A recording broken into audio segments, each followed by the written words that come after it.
Hello, welcome to Whispers of Treasure podcast. Here we share treasured conversations on spiritual growth, Christian living, and discovering your identity in Christ. I'm your host, Oyo Isaac, and I'm so happy to have you here. So sit back, relax, and let's get into the episode.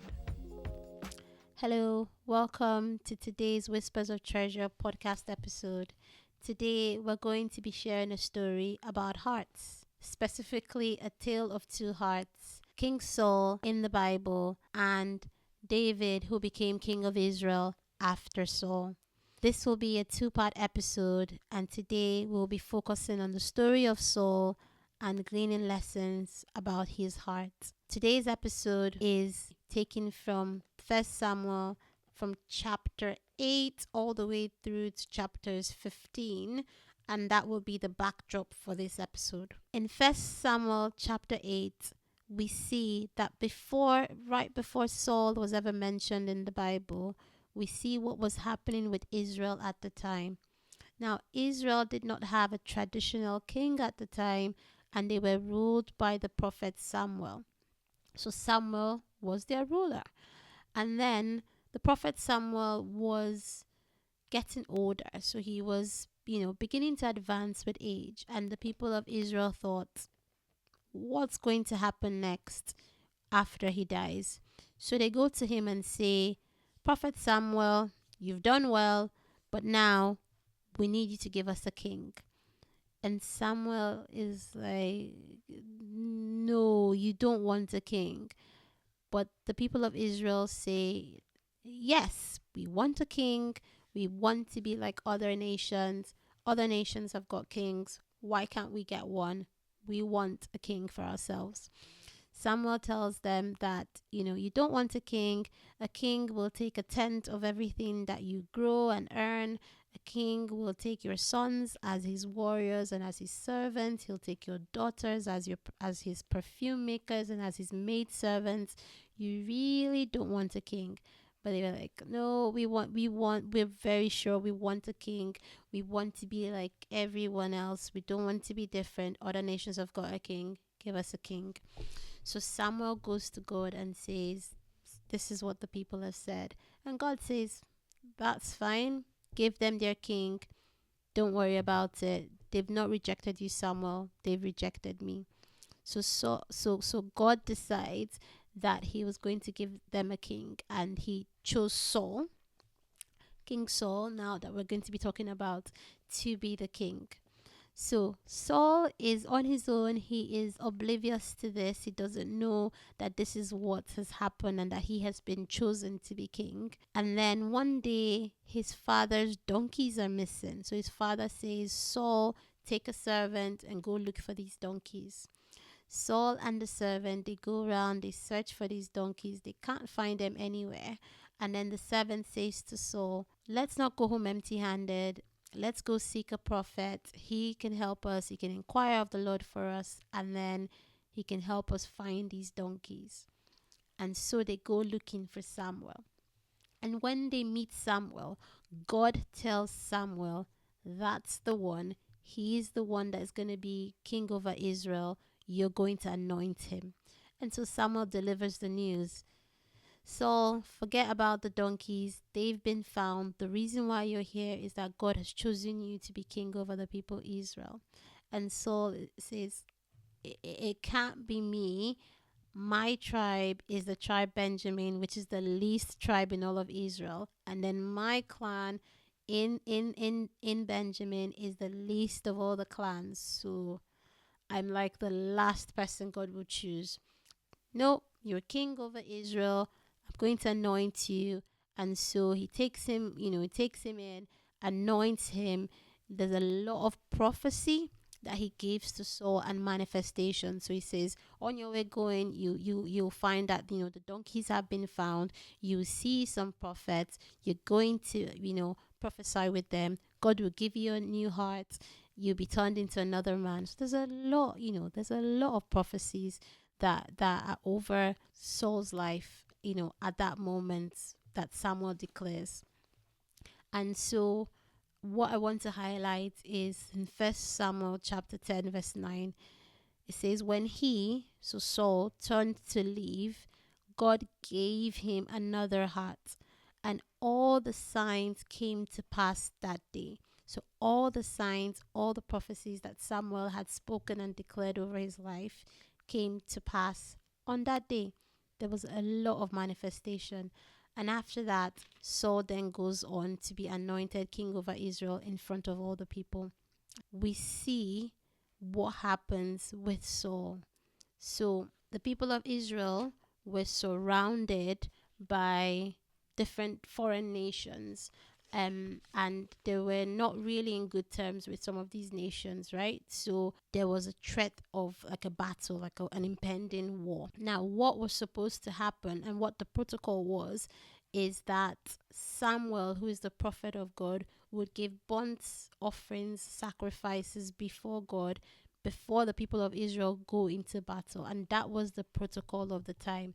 Now, this reminds me of the other podcast episode where we talked about the blueprint of prayer, and we talked about kind of the model or the steps. And you can think about it as a protocol as well. If you've not listened to that episode, please go and listen to it. It will bless you. And so back to the story. The prophet Samuel was supposed to be the one to give the burnt offerings. It was a clear rule. No one else was to give this offering. So when he saw that the people's hearts were kind of, the people were afraid, and he had waited for Saul for some days. He had waited for Samuel rather for some days, and Samuel hadn't come. Saul went and gave these burnt offerings. And of course, as soon as he did that, Samuel comes in and says, what have you done? Why have you done this? You have done wrongly. You've done foolishly. And Saul said, well, actually, I saw that the people were scattered from me. I saw that the people were afraid. And so I made myself give these offerings. Now, at this point, there is no record of Saul saying, I've done wrong. I've sinned. Lord, forgive me. Forgive me for have sinned. Nothing of the sort. There was no evidence of repentance, of turning away, of acknowledging that he had done wrong. He just went on as normal. Like, nah, the people were scattered from me, and so I didn't want them to be scattered from me. And I did what I had to do. And so in chapter 13 of 1 Samuel chapter 13, verse 14, Samuel declares to Saul and says, but now your kingdom will not continue. The Lord has sought a man after his own heart. So Saul goes from being this man that God anoints, that has so much manifestation over his life, that has so much prophecy over his life, to being the man that God says, nah, I have to look for someone else. I have to look for a man after my own heart. And so the lesson here is that manifestation does not always equate. In fact, manifestation does not equate relationship. And manifestation that is not backed up by a relationship with God will dry up. Okay? Manifestation that is not backed up by a relationship with God will lead to destruction eventually. And so we see this is a case of what happens to Saul. And it is after God sees that Saul was not keen after God's heart. He wasn't interested in what God wanted. He wasn't interested in what God's mind or thought was on the situation. He wasn't interested in repenting of what he had done. That God said, I'm going to find someone else that will be after my own heart, and he will take over you as king of Israel. And so sometime later in 1 Samuel chapter 15, we see again Saul has disobeyed a direct instruction from God. And when Samuel is saying to him, this is what you have done, and this is what God is saying, that he has regretted choosing you as king, Saul still comes up with excuses. Saul is not repentant, and all he cares about is kind of saving face in the sight of the people. And so, First Samuel chapter 15, verse 22 to 23.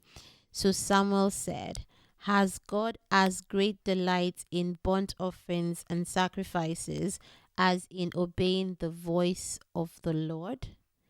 Behold, to obey is better than sacrifice, and to heed than the fat of rams. For rebellion is as the sin of witchcraft, and stubbornness is as iniquity and idolatry.